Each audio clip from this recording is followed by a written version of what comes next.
Ladies and gentlemen, direct from a very good airline seat, an excellent prayer. Our special guest and my friend of 24 years is known as America's Minister of Encouragement, the rich little of the clergy, the doctor of a merry heart that doeth good like a medicine. By way of Fort Worth, Austin, Baylor University, Southwestern Baptist Theological Seminary, welcome Dr. Dennis Swanberg, the Swan.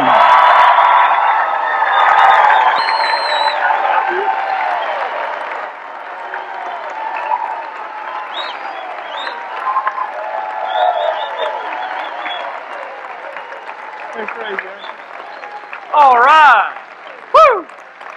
Thank you very much. Oh, it's good to be with you folks. I'm telling you, I've got a word for you I think that you can hold on to and chew on for a long, long time. And the title is long, but hold on now. You can handle it. Is your love tank full? Or are you loving on empty? Now, some of you are loving on empty, I can tell, tonight. You need a good fill-up, baby. And if your love tank is full, man, life is bright. You're excited. I mean, you've got pizzazz. I mean, you're possessed with an energy that's beyond measure. You know, like, for instance, let me explain. My little wife, my little woman, my little honey love, my little Laurie, 4'11", going to heaven. I mean, she's a good-looking woman. I mean, when I see her, I just sort of, you know, sort of an unknown tongue, you know. But anyhow, I get excited when I see my little honey and think about my little honey. And, you know, when I'm on the road a lot, when I get home, I can't wait to see my honey love. And I get home and walk in the door, and there's my little sugar baby, my boys, Chad and Dusty. And I want to do something sort of family-oriented. You know what I mean? I want to go out to eat with them, sort of do something, you know, a typical family would do because I've been on the road. And so we go and we get in our Suburban. We've got this green Suburban that holds 40-something gallons. Maybe 42. I mean, when you fill that baby up, you got to get a small loan at your local bank. You know what I mean? I mean, as Ross Perot would say, it's the biggest sucking sound I have ever heard in my life. When she puts the foot to the pedal, it's a sucking sound beyond measure. I'm telling you. I mean, man, when she puts her foot on the foot feet, I mean, the sheiks out there in the Middle East are going, aha, yeah, yes. I mean, it's sucking it down. But anyhow, most of the time when I get home, I get in the car and in the Suburban, and all of a sudden I look, and where's the gas gauge? Man, it's on the big E, empty, baby. We're talking on the little orange part. We're talking below the orange part.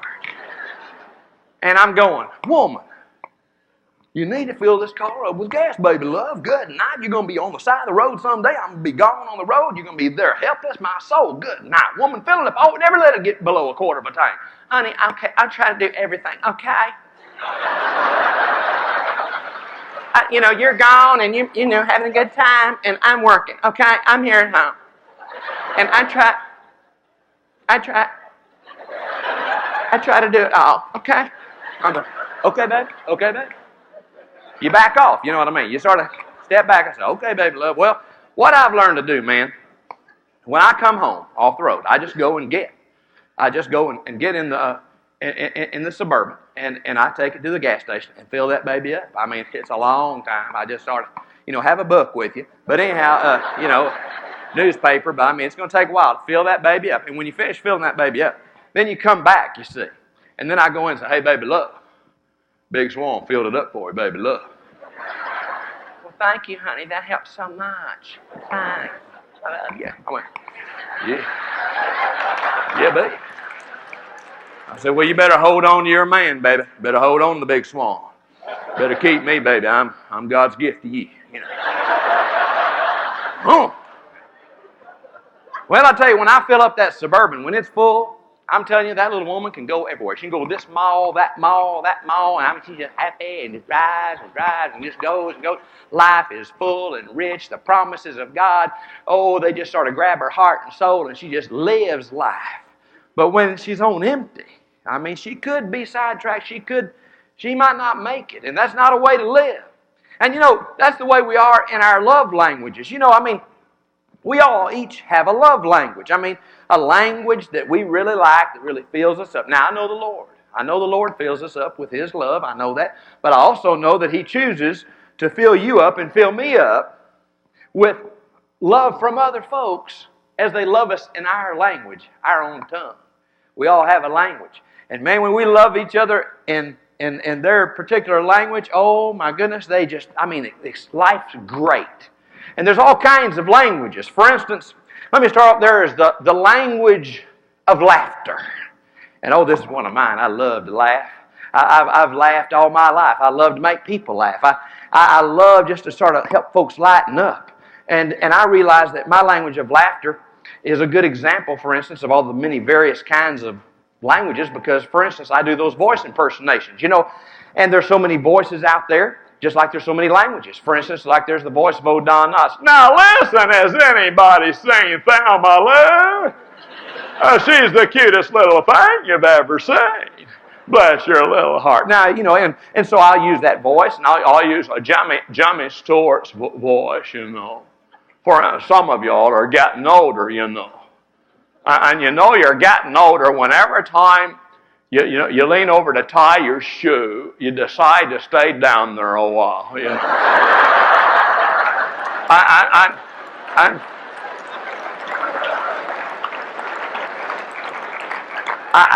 And you know you're getting older when your knees buckle but your belt won't, you know. And you know you're getting older whenever time you see a pretty girl, it does something to your pacemaker, makes the garage door go up. You know what I mean? I wrote a poem about it. I can live with my arthritis. My bifocals fit me fine. My teeth are quite comfortable, but oh, how I miss my mind. I really do. You know, there's been times when I'll be preaching, Pastor, and you know, I know folks are sort of downhearted, not really into it. And you know, I just think, well, maybe their language is laughter. I need to loosen them up a little bit. So I'll just break into Billy Graham. I'll just break right into Billy and talk about literature, videos and tapes, whatever you prefer. Did you know that the other day I was praying for your pastor, Charlie, and I was praying for old Bobby, and I was praying for Swanberg. And I said, Lord, I want to know, will they go to heaven? Will they be there forever and ever and ever? I love to say ever. And he told me, yes, they shall be with me in heaven forever and ever. And I said, why? And he told me, they've never reached the age of accountability. So there's hope. But laughter, you know, people like to laugh. People like to laugh. You know, and if you have a loved one that their language is laughter, well, loosen up a little bit. Laugh with them. I mean, there's all kinds of things that can get you tickled. You know, I can think back to times when I used to be a pastor and in the pastorate for over 20-something years. All kinds of crazy things can happen at church, I'm telling you. My goodness gracious. I remember one time I was in church and I was trying to, you know, give it everything that I had. I'd been to the seminary. And I was right out of the seminary. Southwestern Baptist Theological Seminary. And I learned how to preach loud. I could be loud. I learned how to talk softly and clearly. On occasion, I learned how to cry. When you're in a building campaign.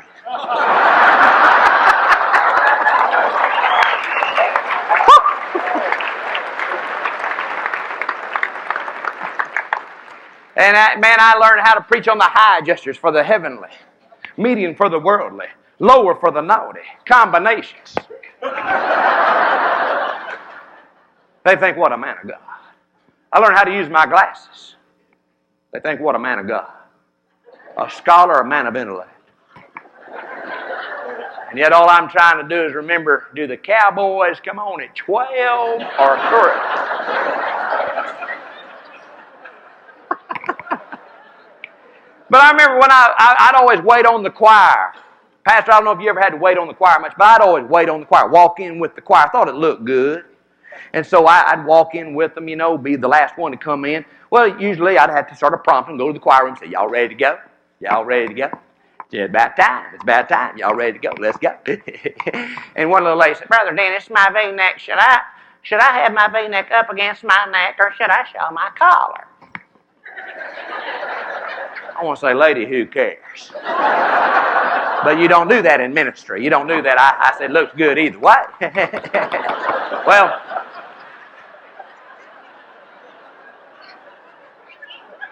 I remember, always say, well, let's go, let's go. Well, this one time, I remember, I was in the little room next to the quiet room. We were a little country church. We only had one little D room. It was sort of a co-ed room. And that little old church didn't have any insulation. I don't know how to say this, share this, but from my heart that we were family. And I knew they were in the choir room. They knew I was in the room. And while I was in the room, I heard them leaving me. Could they not wait on me? Oh, no. Choir people, when they get ready, they just go. Just take on off. Man, I'm hurrying as fast as I can hurry.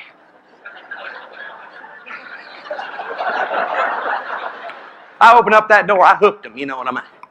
I caught the last one just in time. I walk out there with them on the platform. Everybody sort of looks up there at me and starts giggling, goo-hee, and ha-ha. And I went, oh, no. I've always heard about it happening. I didn't want it to happen. I checked my zipper, but my zipper was up and in the locked position. It was okay. But I looked down, I had a 6-foot piece of toilet paper on my shoe. What do you do in a situation like that? I just whipped it around my leg. I had the ladies in the background going, ah! I mean, they just died. I almost entitled that message, Don't Squeeze the Charmin. But anyhow, But you got to laugh. You got to be able to laugh at church, laugh at home. That's some people's language, is laughter. So, you need to loosen up. Laugh a little bit. Sometimes I get so uptight. I had a creative thought the other night. I was eating Mexican food. And you eat Mexican food after 9 o'clock, you can have visions that you know not of. And about 3 in the morning, all of a sudden I had this vision. The fajitas made a move, and the sopapilla and the salsa. And I just started set up in my bed, and I saw Jonah. You're not going to believe this, but I saw Jonah. And Jonah, I realized, was the ancestor to Forrest Gump. Unbelievable. I couldn't believe it. Now, I don't know if this is of the Lord, but I think it's of that Mexican food. But anyhow, this is my vision. This is my testimony. He was standing there, and he said, I was running from God. And I got in my Bubba Gump shrimp boat. And then I fell overboard. And a big fish swallowed me up. And spit me out on the shore. Sort of bit me in the buttocks. That's all I'm going to say about that. But he said, preach to the Ninevites again, so I did. Stupid is, stupid does. Well, I know that's crazy and wild, but you got to be able to laugh. Don't take yourself so serious all the time. And if your loved one likes laughter, learn to laugh with them. When you laugh with them, when you smile with them, it just fills them up. Listen, Mom and Dad, kids will come home for Thanksgiving and Christmas and those reunions when they get older if it's fun to be at home. If it's a joy to be at home. If it's exciting where you can just be yourself and you can laugh, they want to come home. And I think it's so important for us to understand, if that's their language, to loosen up and laugh a little bit. Some of you men need to loosen up. We got to work. We got to work. Got to work. Okay, Dad, we'll work, but laugh a little. All right, let's go to work. But there's the language of laughter. There's the language of gab. Oh, there's a lot of folks that love to talk. Talk. I'm a talker. I talk all the time. I never quit talking. I'm in the 10% of men that talk constantly. My little wife, Laura, she's in the 10% of women that don't talk constantly. I mean, she's just quiet. She's just real quiet. That's why God put us together. But most of the time, you know, women are the talkers, and men don't like to talk. I mean, men come home after work. I mean, they talked out about 2 o'clock. And they come on sit in their blue chair and just kick back, get a little channel changer. Have a little therapy, you know. And the wife says, honey, come tell me about your day. Open up your heart. Open up your heart tonight. And he's going, you been to another one of them women conferences or something? Open up your heart. I have a tape I want you to listen to. I ain't listening to another tape. Listen, Bubba, if she likes words, give her words. You know, tell her you love her. You know, I mean, some men, you know, I've dealt with folks in Texas, Arkansas, and Louisiana where I've pastored in years past. And, you know, I'll have those men say, Brother Dennis, I told her when we got married I loved her. And I told her if I ever changed my mind, I'd let her know.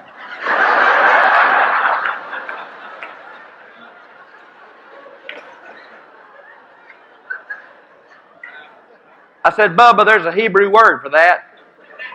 Bakar, whole bunch of bull. I mean, if she likes words, give her words. Tell her you love her. I mean, open up, spit it out. I love you, baby.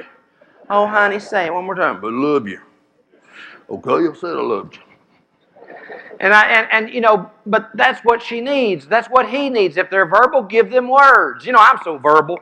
You know, I have the tendency of always loving Laurie in my language. Don't y'all do the same? I mean, I love her in my language, not always in hers. For instance, about a year ago during Valentine's, I was going to be gone on the road most of the month, so I got those little stick-on pieces of paper, little stick-on pads.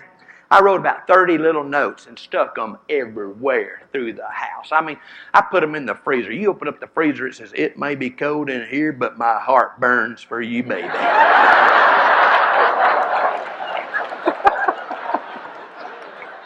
Big Swan.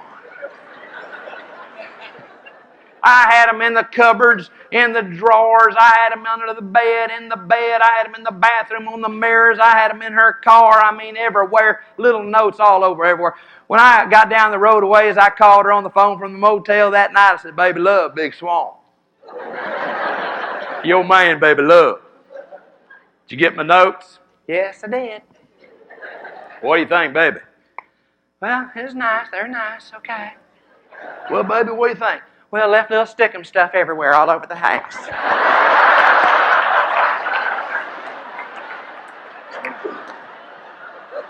Man, you try, and you try, you know. Boy, it irritated me. Sort of felt like the old boy there in Louisiana who came to me and counseled with me. He said, Brother Dennis, I don't know what's the matter with that woman.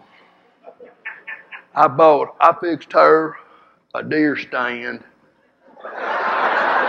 that is second to none. Cost me $749. She's hunted in it one time. I put a heater in there, it's on carpet, had an adjustable seat in there. I don't know what else to do. I don't know what else to do. I have loved that woman. I said, Bubba, listen to me. She spells deer blind Hyatt, Marriott, Resort. You think so? Yes. Yes, Bubba. See, we don't always love one another in their language. There's the language of laughter. There's the language of gab. And I mean, and if that's their language, laughter, we'll loosen up, laugh, cut out a cartoon. If their language is gab words, we'll learn to open up and talk and share. Open up your heart. I know it's hard, but try to do it as best you can. At least give them the tip of the iceberg of what's going on in your life. But that's the way they're going to have their love tank full to overflowing. You don't want them loving on fumes and living on fumes. So love them in their language. There's the language of the mall. Oh, Lord help me. The language of the mall. My little sugar babe, this is one of her languages. Most all of us are bilingual. That's one of hers. I'm telling you, that little woman loves the mall. She goes mall to mall, mall to mall.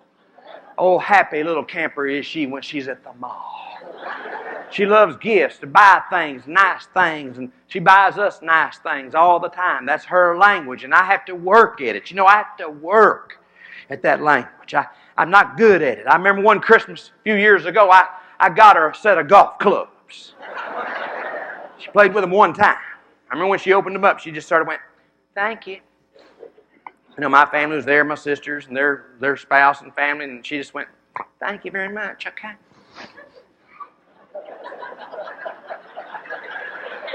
You know, you knew you struck out right off the bat.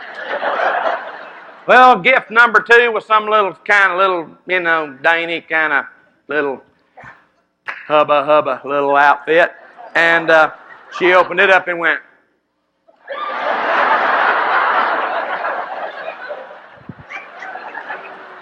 and I looked at my dad and he went, "Try again next year." But anyhow, you know, just old Floyd Leon, my daddy. Finally, the third gift was some kind of little purse called a Dooney Burke or Goonie Burke or Dooney Burke purse. And she went, "Ah!" I mean, she just, that year I batted .333. You know, what I have to do for her, she's so little, I just go up to the mall. And I tell you what you do, this is what you do. If their language is gifts, I just go up to the mall and I look around. I walk in, look around. And then I make a beeline to this little store called Petite Sophisticate. It's for little people.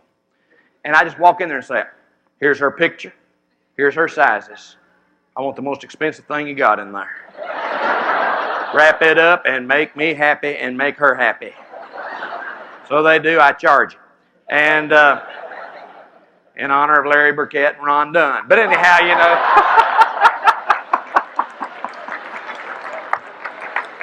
Little humor there. But anyhow. So then, you know, Christmas, she opens it up and goes, "Oh, honey, great. Oh, thanks." I went, "Baby, I looked all over the mall."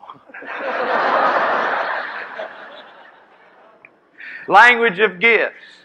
The language of the mall. That's some folks' language. And if that's their language, learn to buy some gifts. Learn to get them something. Get them something nice. That's their language. There's the language of Timex. Timex. My little mama, Pauline Bernadine. I love my little mama, Pauline Bernadine. I remember the days growing up, I'd come up to her and be walking out of the house going to school, and she said, "You have nicer things to wear than what you have on." I said, "Mama, I'd be ashamed. I would be ashamed of what you have on." I said, "Mama, this is what we wear. I don't care what they wear. It hurts. It hurts. Your daddy and I work so hard.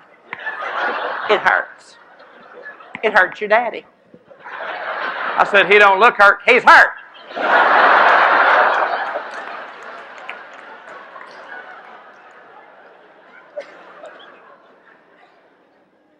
And then she says, "I wonder what your teachers think of your mother." I said, "Mama, I wonder." I said, "Mama, you don't go to school up there. You are a reflection of your mother."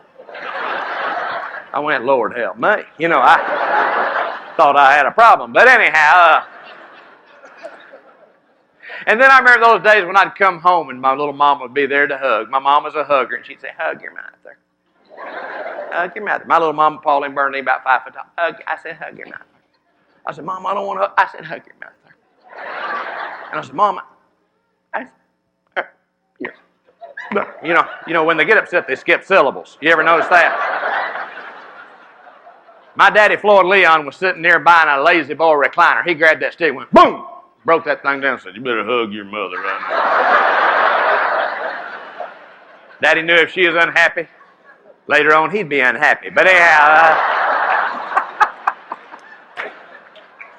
so the next thing I knew, I put my arms around her barely. She said, "That is not a hug." And I looked at my daddy and I read his lips. "Hug your mother." I picked her up, I squeezed her tight, kissed her on the neck and right on the mouth, like in the movie. Just planted one on her. She said, I am your mother. I am your mother. I said, well, I'll hug you, Mama. I don't care for that kind of hugging and kissing on my mouth. I said, well, isn't that the way you and Daddy kiss? No, it isn't. You know what I said? Poor old Daddy. But my little mama, I love my little Pauline Bernadine. I love my mama. And her language is the language of Timex. Time. She likes time. She wants you to be with her all the time. You know what I mean? I want you. I said, Mom, what do you want for Christmas? You. I want you for Christmas. For one day, we'll just get together and we can go shop and run errands like we did when you were a little boy. And I'll go get my hair done. And you can watch while I get my hair done. And Wanda would love to see you. And I went, oh, Mama, last time I went there, you got one of those Tonys. And, remember those Tony kits? Boy, it messed up my allergies for 43 years. Whoop! Goodness gracious. I remember that lady do her hair. She pulled out a Sucrete box. Had bobby pins in that Sucrete box. Put about 2 bobby pins per curl. I remember I didn't know what Sucretes were until I went to Baylor University. I was walking down the athletic dorm one night, looked in this room, this guy was in there with a Sucrete box, just taking one, put it in his mouth. I never knew they were throat lozenges. We just had Sucrete boxes in our home. I didn't know him. I went in there and said, man, don't put that in your mouth. He said, what will do? I said, put it in your hair. You know? Of course, Mama used to clean ears with that too, you know what I mean? Just sort of dig deep down in there. Tears come out your eyeballs. Woo! Man, that would hurt. And then she'd say, look what I got out of there. Look what I got out of your ear. I went, I don't want to look in there. Look in there. Look. Man, nasty. But she wants time. That's some folks' language. If that's their language, you ought to give them that language. There's the language of the hug. Oh, yeah. Little touch. It's one of my languages. I'm pretty affectionate. I love my little honey. I love to hug on her, give her those hugs, kisses. That's my language. I love her to hug on me. I'm more affectionate than she is. And, I'm always saying, honey, come over to Big Swan, give me a little hug. Come on, baby, love. Honey, okay, we got a lot to do, okay? I'm going, yeah, we do. A lot of hugging. Come on, hug the Big Swan. I mean, there's times we'd be driving down the road, and we got this idea from old Grady Nutt from years ago.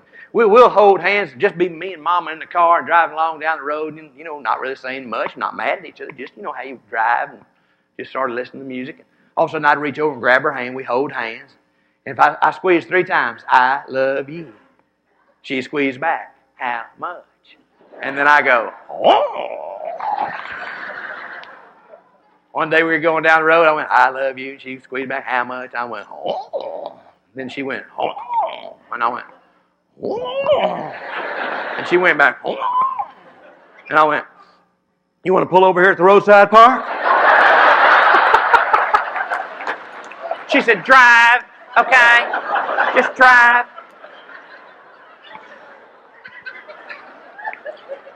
I've tried to coach some old boys, that's like, I said, non-sexual touch. Just hold her. Just put your arm around. Now tonight your assignment is just sit on the couch, watch a little television, and just put your arm around her and just hold her gently. Just cuddle. I don't cuddle. Cuddle. All right. So they go home that night, sit on the couch, and she goes, okay, honey. Okay, remember what the preacher said, just cuddle, just put your arm around me. Not so hard, just easy, tender. Tender, honey. Give me the channel changer in my hand here. Let me watch television. No. Be gentle and just that nice little touch to say that I love you. There's the language of the hug. And if that's their language and they need to be touched and held, well then give them that touch. Give them that hug. Give them that love. There's the language of the apron. Oh, yes, the language of the apron. There are those folks that just serve and serve, and they're hospitable, you know what I mean? They just fix the house up, and they love to have folks over, and they tend to everybody and just serve one another, and that's the way they say, I love you. Now, my little woman, she's got a lot of this in her, you know. I mean, she loves to have people over. We pull out the nice china. You know, I mean, her family came over like the last Easter, and we pulled out all the china, and we had the dining room table, looked like an Aladdin's blanket, you know, loop-de-loo on that thing, on that table, and all kinds of candles and magnolias blossoming forth out of that Aladdin's blanket. And I remember a big centerpiece. I picked that thing up and moved it, and there's my brother-in-law across this table. I went, hey, Rick, how you doing? Talk to you after we eat. You know, put it back. Those little ring things that hold the napkins, have to have those. Put a daggum napkin. Can't use a regular napkin or towel paper. Have to have something that you have to wash and iron later on. All decked out, you know, just really nice. And then when it's all finally finished, you know, then they all hang around forever, you know what I mean? And all of a sudden it's supper time. Y'all want a little light snack? Okay. And then we bring out the pottery. Oh, great pottery, so nice. Where'd you get your pattern? I'm going. Meanwhile, I'm looking, china is piling up over there. Now pottery is piling up over there. And then, we're not going to, don't use those forks. Get out some new forks. I'm going, what's the matter using the same old fork? Tell them to lick it off. You know what I mean? But, you know, I'm crude and rude. I'm not, my wife's cultured. Well, finally, then that evening, they're still there.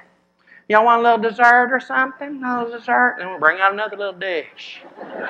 And another little fork. And then all of a sudden, I hear those sweet words. Her mother says, Laurie. Her mother sort of, you know, does, I don't know if it's a breathing problem or what. But, Laurie, you want us to help with the dishes? Let us help you. Let us help. And I'm going, yes.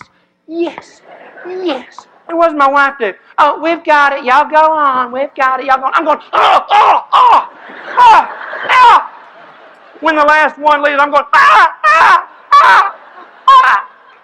We're up till 1 a.m, cleaning, washing. You know what I mean? And I'm trying to help, trying to put the stuff up, and she goes, honey, it doesn't go there. I'm going, I think we're going to put it right here, baby love. I'm thinking, no, honey, it doesn't go there. If you would help me more, you would know it doesn't go there.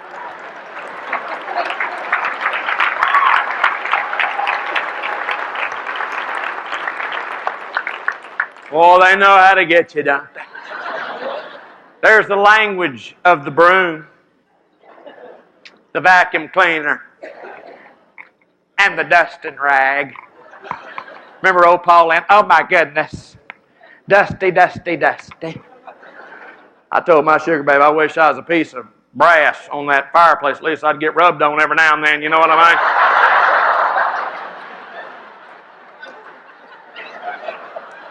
I wish I was the top of that television. I'd get dusted off every now and then. Honey, you're doing fine. Okay, you're fine. I'm going.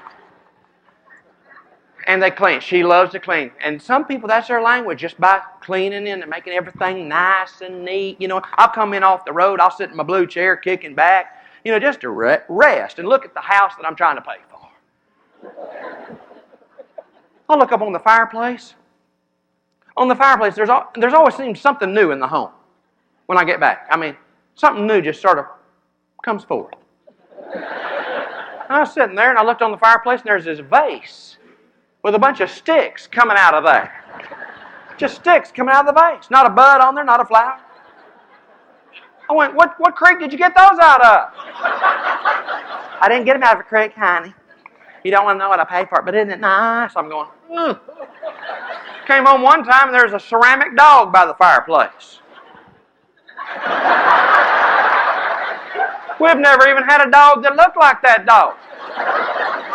Don't you like it, honey? Do you like it? And she likes to fix the house up and keep it. And we've only lived in the house about a year and a half, and she's already repainting the house. Found some gal that comes in and does a thing called the rag roll. Rag rolled our bedroom. And then sponge painted her little office. And then just took some ketchup bottles and squirted my little Dusty's room. Just paint. Just, whoo, whoo. And we paid for that. I want to say we could have given the boys a bottle of paint with wouldn't have cost us a dime. But if that's their language, learn to help. I've tried to, help by learning when I come home, especially if I'm in trouble. You know when you're in trouble, don't you, man? You can call on the phone. Hey, baby, how you doing, baby? Okay. Everything all right? The boys okay? Doing the best I can.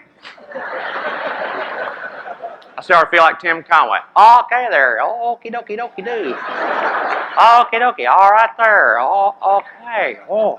And I know I'm in trouble, and so anyhow, I hurry. I'm on the way home. And I remember her saying one time, it would help me a lot, if you would, vacuum and iron with me. I wanted to say that is a language I know not of. You know what I mean? But I was in such trouble. I pulled over at Sears and I got me an iron. And I got home. There she was. She was ironing. And I've got an ironing board and the most expensive iron they had. I've just propped it up. We weren't really talking. Sort of that time of silence. Silence is golden. Sometimes yellow. But anyhow, I propped that thing up and put it right next to her. Plugged that thing in. Went and poured some water in it. Punched a couple of buttons. Tested it. Hot. Grabbed me a shirt. Started ironing with her. She said, that helps. That helps me. I went, well, I'm your man. And then she said, well, if you're going to do it right.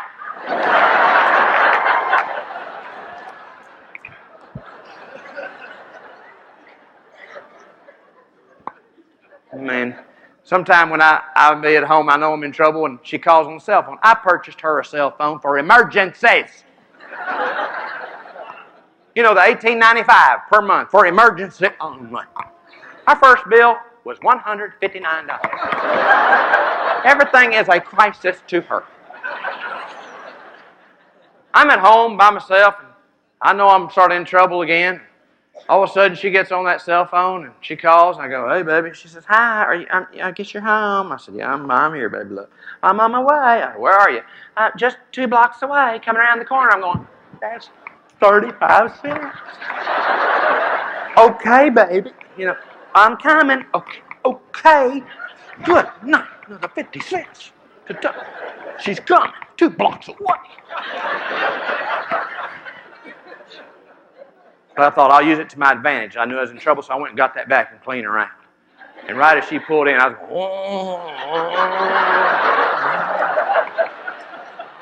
and she comes in and goes, that helps me so much.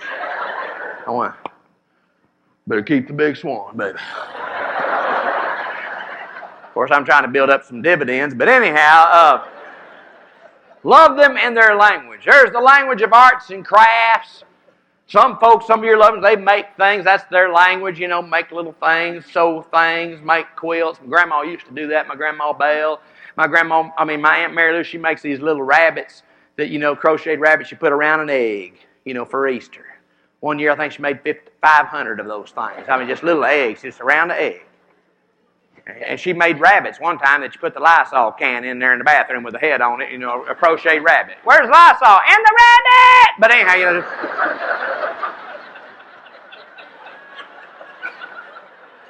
if they give you something like that, say thank you. That's their love language, There's the language of so many kind of things, but language is so many. And the Lord has every one of these languages. You think about it. The language of laughter. He used humor better than anybody. There's the language of words. He would use words sometimes sparingly, and sometimes He'd just give them so many words. And they would say, never a man spake like this man. On and on, the Lord, had all those languages. And He realized that He created His people with all those languages. The Apostle Paul, He was cognizant of the fact that everyone had those languages. Matter of fact, in 1 Corinthians 13, when he talked about love, he'd say love is patient, love is kind, love does not have its own way, is not easily provoked. On and on he would go about love. And why would he give us so many angles of love? Because he knew there were so many different languages of love. I tell you, when I love my little sugar babe, in her language, her love tank is full to overflowing. When I love my boys, Chad and Dusty, in their language, I mean, life is rich and full and exciting. I mean, you think about some of the characters, you know, in time past and even today. I think about old Barney. Remember, I mean, he was wordy, and so he was talking all the time. You know what I mean? He just talked and talked and talked and talked. Andy, now listen, Andy, found my love, and just on and on. He was just wordy. Jimmy Stewart was always sort of wordy. You know, John Wayne. Oh, let me tell you, was a little wordy along the trail. And that's just the way he was. And Billy Graham can go on and on and on and on. I remember as a little boy watching Billy Graham on television. I'd be sitting there and old Billy would be on the TV and say, and some of you are watching by way of television. I went, I am. And you're right there in your own home. And I want you to write me, Billy Graham, Minneapolis, Minnesota, or Winnipeg, Manitoba, or Okie-One, Kenobe, you know, or... I thought about those folks that were so good with words like Ronald Reagan. He was always so good with words. And, yes. And, you know, he just was good. I think about Ross. Ross has more words. Now listen, if you'll vote for me one more time, I tell you what I'll do about that deficit. I'll pay for it myself.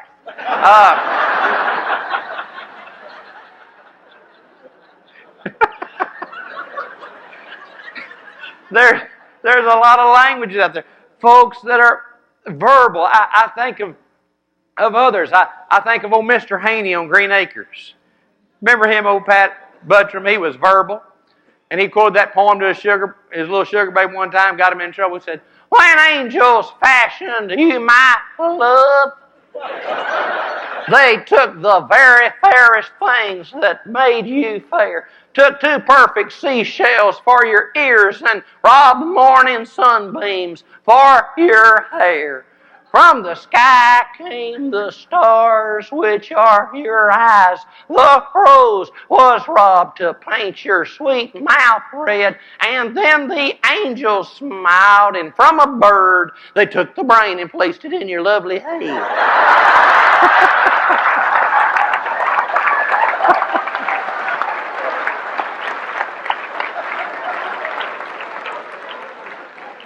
And then I think about, I remember, hey kids, Sesame Street. Oh, Bert and Ernie. 1, 2, 3, 4. Ernie. And Grover. Hi there, I may not be very big, but I'm strong and wiry. And Kermit the Frog. Kermit the Frog here. Hi there, I am very happy to be here. And thank you there. Okay there. And, Miss Peggy, is your love tank full, or are you loving on empty? Oh, Kermit. And Cookie Monster. Oh, Cookie Monster. Oh, I love Cookie. But anyhow, I'm trying to find out what level y'all are really on here. It's about time for me to try to wrap this up. Hang with me here for just a moment. So many languages. And the Lord, He realizes that you have your own language that He gave you. He loves you so much that He speaks to you in your language. Matter of fact, the Lord Jesus left the glory of heaven and came to this earth, threw aside the rights of God to become a man, to become like you, to become like me, to speak our language, because He loves us so much. You know those guys that had that little phrase, Pastor, I love you, man. Now they're creative, but they're not original. God's the first one to come up with that. Did you know that? He said it to Adam. Adam, I love you, man. You know what Adam said? You ain't getting my apple.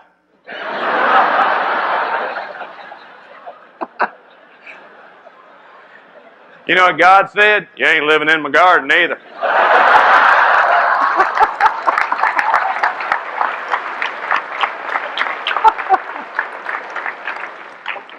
But God loves you so much that He personalizes His love for you in and through His Son Jesus, in and through the power and the work of the Holy Spirit, who comes alongside of you in life to encourage you in your language, in your tongue. And if I want to be like Him, I need to love others in their language. Oh, I have the tendency to love them in mine. But I need to love them in their language. Let me tell you 2 stories and I'll shut her down. You believe that, don't you? Ministerially speaking. But anyhow, I remember when I was at Baylor University, my little mama, Pauline Bernadine in Austin, Texas, I missed her. I missed my mama when I was at Baylor. And I was homesick from my mama and my daddy. But you know, you wouldn't let on. But there was this preacher named Marshall Edwards and his wife Doris. They were a pastor there in Waco at the time, and they used to be in Austin. He was my high school football chaplain, and they decided to have some of us Austin, Texas kids come over to their house there while we were at Baylor in Waco, Texas, for a meal. And so we were all excited. About a dozen of us. We got over there, and it was good to be with them to have a real meal. You know what I mean? Not the dorm food. And all of a sudden we're on the back porch, and Doris comes out. Doris, a very cultured lady. She said, "Okay. Dinner's just about to be served, but I want to ask a few questions." And she asked, like Alan, what's your favorite meat dish? And he said, meatloaf. And I went, meatloaf, you know. We had so many crackers in ours, I never got into it. But anyhow,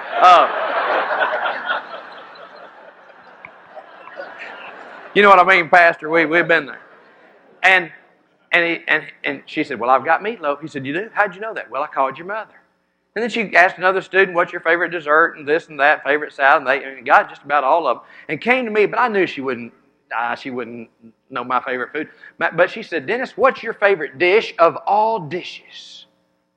I knew she wouldn't get it. I'd never told anybody. I'd never even told my mama. And I said, "You're not going to get it?" "Well, try me." I said, "Cream peas." Cream peas. Cream peas. Doris said, "I've got cream peas." I said, "You've got cream peas?" She said, "I called your mother." "You called my mama?" I wanted to get in that 64 Chevy and I wanted to drive to Austin, go hug my little mama and say, "Fix me some cream peas." I want to tell you, it feels so good to be loved in your language. You know, I hate to say it, I don't know what my mama's favorite dish is. I think she loves everything. But she knows mine. She knows mine. And to end with this last story, which is even a little more closer, more up to date. A couple of years ago, we were living in West Monroe, Louisiana. I was pastor at First Baptist West Monroe. And I decided that it was time to take my family out on an outing. My family likes country music, and so I decided to take them to go see George Strait. My little woman thinks George Strait's the cutest thing there ever was. I told her, I said, "Honey, what has George got that I ain't got?" She said, "A lot." But anyhow.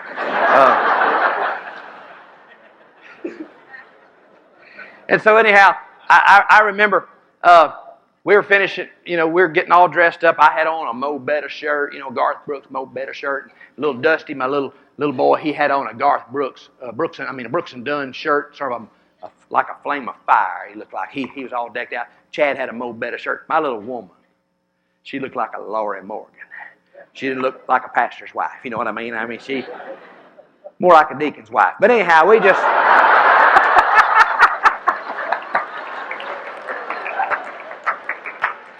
maybe an usher's. But anyhow, I don't know. We just a good look. I mean, we drove over to Shreveport, which was about 90 miles away. And we got over there on Saturday night. I couldn't believe I was doing this for my family. We ate at Ralph and Cat Coos, and then we went there to the deal. And man, I knew we wouldn't get out there till midnight. I wouldn't get back home till 1:30 in the morning. I'd have to get up and preach 3 times, three worship services. My goodness gracious alive. And I'm going, how am I going to do all this? But what you do for your family, because we're sacrificial and get a pair of socks for Christmas. But anyhow, we'll go ahead and we'll do what we got to do. And so I'm standing up there, and I'm not really getting into it. There, my wife's singing, the boys are singing. I'm just not really getting into it.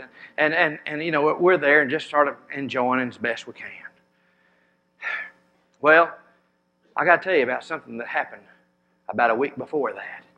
A week before that, I'd gone into my oldest boy's room to give him a hug good night, old Chad. I went in there and I said, "Hey, Chad, I love you, son. I like to hug on my boys."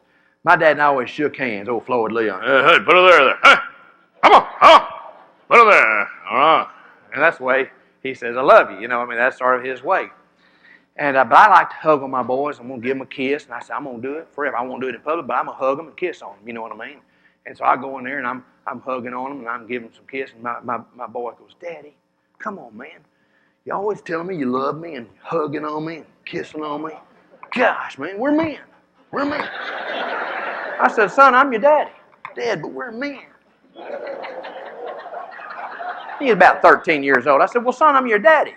And my dad and I, we all shook hands, but I want to hug my daddy. And I hug my daddy now and hug him, give him kisses all the time. He doesn't know how to handle it. I hug him and kiss him, and he just goes, "Well, y'all drive careful now. All right. Drive careful, and y'all are good kids, and we never had to bail you out of jail or anything. And we love you, and y'all be careful." Well. But with my boys, and he said, "Dad, let's do what they do on Home Improvement." I said, "What do they do on Home Improvement?" He said, "Dad, they have a code way of saying I love you." I said, "What do you mean this a code way?" He said, "Well, what they say is, how about those Tigers, those Detroit Tigers? And that means I love you. That's their code way of saying I love you." He said, "Let's say, how about those Cowboys?" I went, "Oh, Chad, come on, Dad." I went, "Son, come on." So finally I go, "How about those Cowboys?" And he goes, "Yeah." So I go back to the back bedroom, tell Laurie. She said, "Honey, he's going through a stage. Okay, you just need to love him. And I've got a book I want you to read." "I've got a book." I said, "I ain't reading a book. You need to read the book." Well, anyhow, back to the story. A week later, we're there watching George singing. They're singing, "Oh, my exes live in Texas." I'm just sort of standing there. I'm starting to bowl. But all of a sudden, old Chad comes over by me, puts his arm around me, looks up at me and says, "Hey, Dad." I said, "What, boy?" He said, "How about those Cowboys?"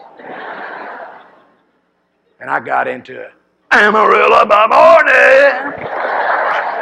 All my exes live in Texas." It was the best concert I'd ever been to in all my life. I just loved it. We all sang. When it was all over, we went and stood by a cardboard cutout of George Strait and got a picture with him. We got a cassette tape, a video, and it was great. We drove all the way home listening to that music. The next morning at church, I was given the invitation. I was humming, "All my exes live in Texas. Amarillo by morning."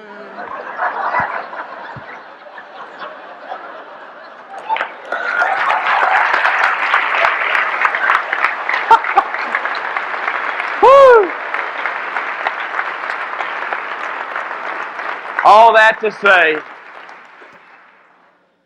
is your love tank full, or are you loving on empty? Learn to love others in their language. It's biblical. Because you see, we can love others because He first loved us. So let's love others, and more than likely they'll learn to reciprocate and love you in your language. God bless you. Is your love tank full, or are you loving on empty? God bless you. Thank you so much.